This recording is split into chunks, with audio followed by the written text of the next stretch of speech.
I think I put my money on Ashura Khan, but when I saw the teams on the field, I kind of changed my vote.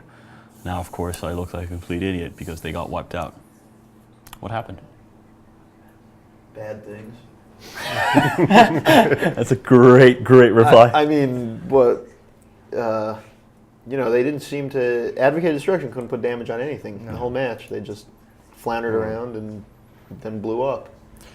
I kind of saw Ashura Khan's, and then I thought, this is exactly the situation we just talked about. A missile setup, but they put the logistics ship in. They did. Yes. And it was very similar to the previous setup. They added the logistics ship, and so they had the pair of the Rook logistics, which I'm guessing is a pretty effective combo. I don't have the numbers in front of me. Maybe we can get it. We'll try and get the numbers from the IC guys. That would be awesome.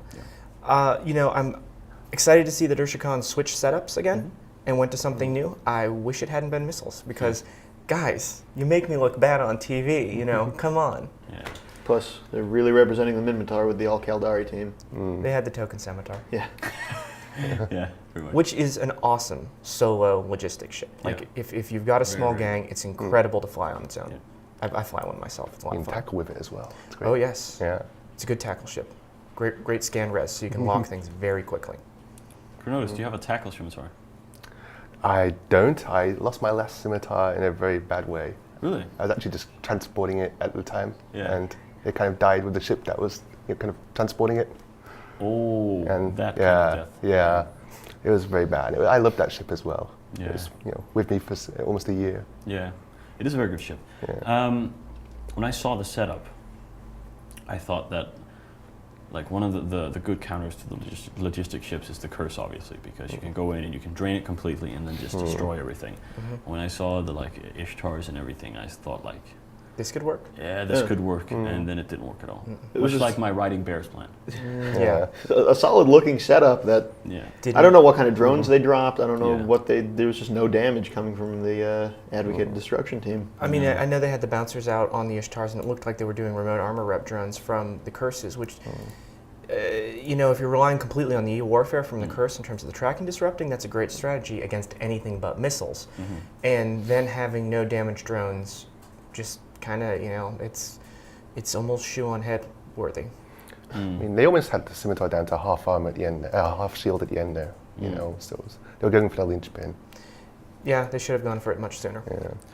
I'm going to grab a question from IRC, and this guy, Tynion, I think that's the correct pronunciation, is just a fountain of really good questions. Okay. I think this is his third question today, and it is, what is the most over and underrated ship of this tournament? Rias first.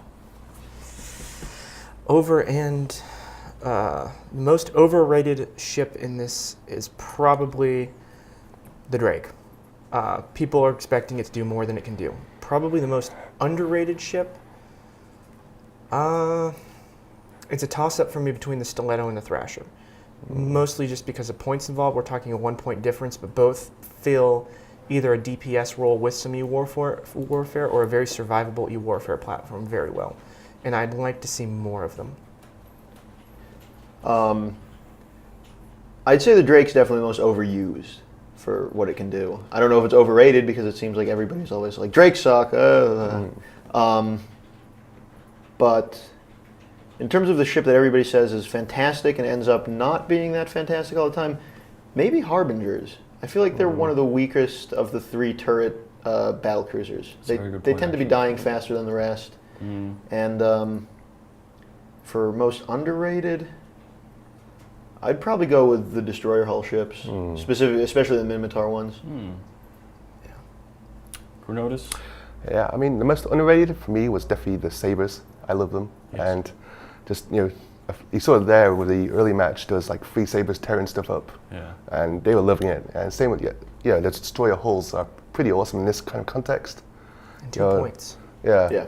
Great and value. It's so cheap, and anyone can fly them, and it's like bang. And, they'll just rip apart anything they get their claws on, especially the Sabre. The most overrated, I don't really like Abaddons that much. You see them a lot in the tournament because they're just like, you get a damage bonus, you get them with some pulses, and you get a huge tank, and they're just firing away until their cap runs out. Which is 30 seconds from when they start firing. Yeah.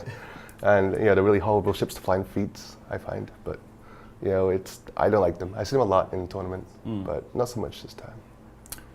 I'll give you mine. Wait. From up here on my castle, I will give you my over and underrated ships. Hark. We need to get you a trumpet player next time. We could Maybe be like, Kazoo. play trumpet. Kazoos tomorrow. The most underrated ship, I think, is the Curse.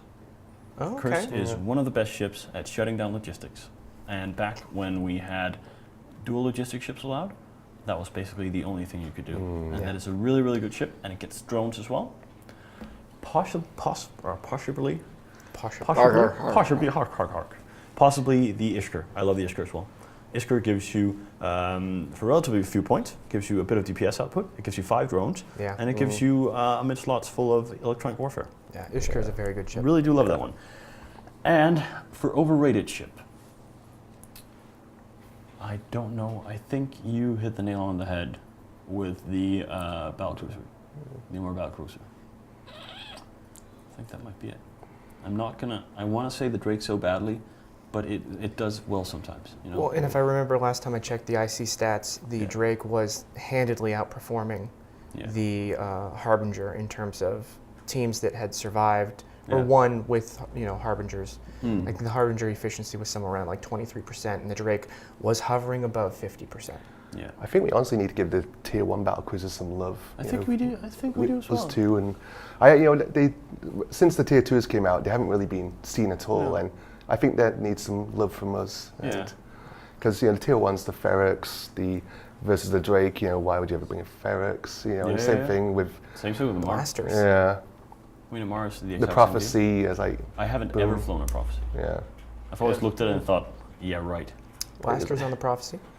I always flown one and thought I was into Damnation. Yeah. Yes. I think that's something that it's one of those classes that could probably do with some love from us. I think the tier 1s at least.